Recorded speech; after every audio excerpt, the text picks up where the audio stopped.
Uji klinis obat ivermectin dalam pengobatan pasien COVID-19 baru saja dimulai. Bagaimana perkembangannya sejauh ini dan apa yang harus diketahui masyarakat terkait obat ivermectin yang tidak bisa dikonsumsi sembarangan tanpa pengawasan dokter. Kita bahas bersama tim ahli Badan Penelitian dan Pengembangan Kesehatan atau Balitbangkes Kementerian Kesehatan, Pratiwi Sudarmono. Selamat malam Ibu Pratiwi. Selamat malam. Ada pula dokter spesialis paru RSUP Persahabatan Budi Antariksa. Pak Budi, selamat malam. Malam. Serta mantan Bupati Sragen Untung Wiono. Pak Untung sehat ya? Assalamualaikum warahmatullahi wabarakatuh. Waalaikumsalam warahmatullahi wabarakatuh.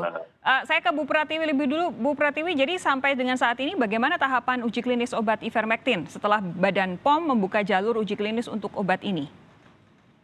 Ya, jadi beberapa minggu lalu memang proposal untuk uji klinik ivermectin ini sudah disetujui dan kemudian tentu saja masih ada beberapa tahapan. Tahapannya yang pertama adalah permintaan untuk kaji etik bagi penelitian uji klinik ini, dan saya rasa di beberapa lokasi di mana akan dilakukan penelitian ini sudah dilakukan kajian untuk pemberian etik, persetujuan etik ini. Kemudian juga sudah dikeluarkan izin uji klinik dari Badan POM. Seperti diketahui, uji klinik ini harus didaftarkan dan didaftarkan itu di Badan POM. Segera dilakukan persiapan di setiap rumah sakit, termasuk izin dari rumah sakit, dari kepala rumah sakit. Oke, jadi saat ini baru di proses izinnya ya? Ya. Jadi, namun demikian penelitian ini berlangsung akan cukup cepat ya. Saya rasa dalam 3 bulan kita sudah bisa melihat hasilnya. Namun uji klinik ini terbagi dalam 2 tahapan. Yaitu? Satu adalah uji safety, keamanan. Jadi kita melihat dosisnya, keamanannya, dan kemudian yang kedua adalah uji efektivitas. Oke. Jadi ini baru tahapan izin, baru akan dimulai, walaupun sudah diizinkan oleh Badan POM, tapi prosesnya baru akan dimulai dan akan ada 10 rumah sakit yang terlibat. Ini ivermectin dikhususkan untuk uji klinis terhadap pasien-pasien COVID-19. Jadi ini dilihat apakah memang ada gunanya atau tidak. Aman, yang pertama aman. Dan yang kedua efektif apa tidak? Oke, betul. Yang pertama apakah aman, yang kedua apakah efektif. Saya beralih ke Pak Untung. Pak Untung, Anda tadi di berita pengantar sudah menyatakan bahwa Anda memang bukan dokter. Lalu apa dasar Anda membagikan ivermectin kepada masyarakat kalau memang tidak ada landasan medis untuk itu? Bu, ini landasannya medis dari pengalaman ya. Artinya saya juga ada rumah sakit. Pengalaman siapa, Pak? Pengalaman siapa? Pengalaman saya, saya ada rumah sakit di Sragen. Rumah sakit apakah ini? Rumah sakit RSI Amal Sehat. Oke. Ya. Terus kami ini juga baca-baca artikel. Di India juga, maaf ini ya, sangat turun drastis karena ivermectin. Sudah 9 negara yang memakai ivermectin ini untuk terapi COVID. Nah, dengan berdasarkan itu, kami cari source-nya. Nah, ternyata kami dapat dari Harsen. Jadi Harsen, pabrik PT Harsen ini, farmasi ini memberi bantuan ke kami untuk dicoba gitu. Nah, setelah kami coba di masyarakat, ternyata sangat efektif sekali. Ini yang dicoba ke berapa orang, Pak? Sudah 1.000 lebih. 1.000 lebih masyarakat Sragen diberi ivermectin? Ya, silahkan tanya. Pakai resep atau tidak? Pak, saya koordinasi dengan dokter-dokter kami. Dokter rumah sakit tadi ya? Ya, dokter saya rumah sakit. Rumah sakit Amalia apa, Pak? Rumah sakit RSI Amal Sehat. Oh, Amal Sehat, oke. RSI Amal Sehat, oke. Saya koordinasi sama dokter, saya izin sama Bupati juga, kita rapat. Apa sih sebenarnya obat ini side effect-nya? Kalau diminum di tubuh ini paling jelek seperti apa? Karena setahu saya setiap obat pasti ada peringatan keras.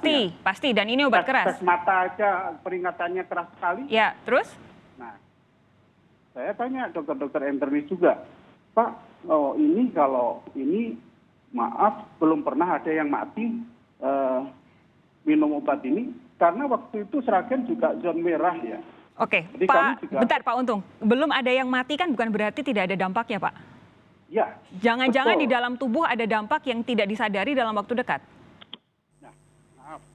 Sekarang saya sendiri juga konsumsi itu untuk pencegahan. Saya nggak merasakan ada tubuh saya perubahan apa-apa.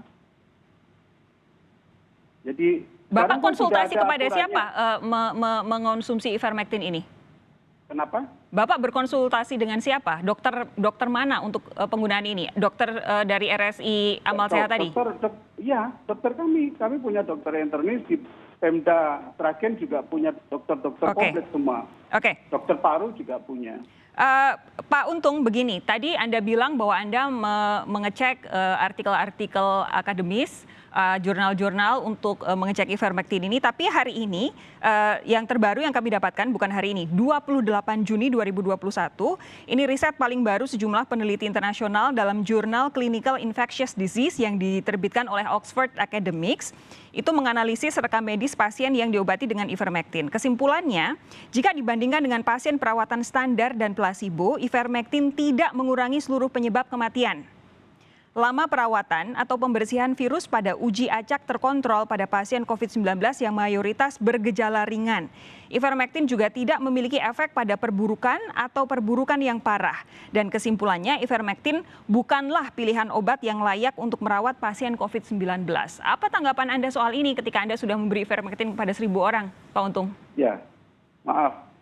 Saya karena saya coba diri saya sendiri, terus kami juga kasihkan sesuai dosis yang tidak membahayakan.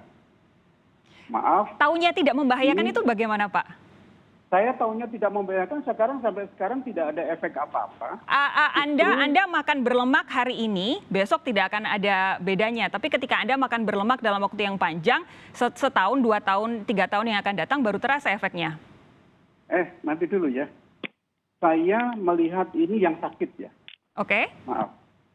Ini yang sakit ya. Jadi sudah sakit, dia isolasi mandiri, sudah diswab bahwa dia positif. Yang sangat efektif yang kami perhatikan, 1 yang sedang, 2 yang ringan, 3 yang OTG. Ini 5 hari, dan kita buktikan 5 hari diswab, itu sudah negatif. Apalagi? Pak Sekarang Untung tahu kan saya nggak tahu, 1.000 saya dokter orang ya. itu kurang Jangan untuk saya ya. uji klinis Saya saja dokter kurang ya. loh, Pak. Bagaimana? Uji klinis saja 1.000 orang itu tidak cukup loh, Pak. Loh, maaf, ini keadaan darurat ya. Oke. Force mayor kalau bagi saya. Oke, saya nanti akan Bagaimana? Kita, maaf, ini force mayor ya. Apa orang harus dibiarkan? Harus mereka sakit? Oke, saya akan tanyakan nanti tanggapan Saya Pak hanya Budi. maaf, saya relawan ya. Saya empati karena saya pengen membantu. Jadi saya sendiri, informasi kami dapat bantuan, terus saya sendiri mengeluarkan untuk vitamin D dan vitamin C. Itu yang kami berikan ke masyarakat. Ya, kalau vitamin tidak ada masalah, Pak. Loh ya, itu yang empati kami ya, harus dinilai positifnya dong. Tapi Badan POM saja memberikan batasan bahwa ivermectin hanya digunakan untuk uji klinis. Boleh, silahkan. Oke, Tapi nanti akan saya minta tanggapan dari Pak Budi sesaat lagi. Pak Budi tetap bersama kami, kita akan kembali setelah jeda berikut, Saudara.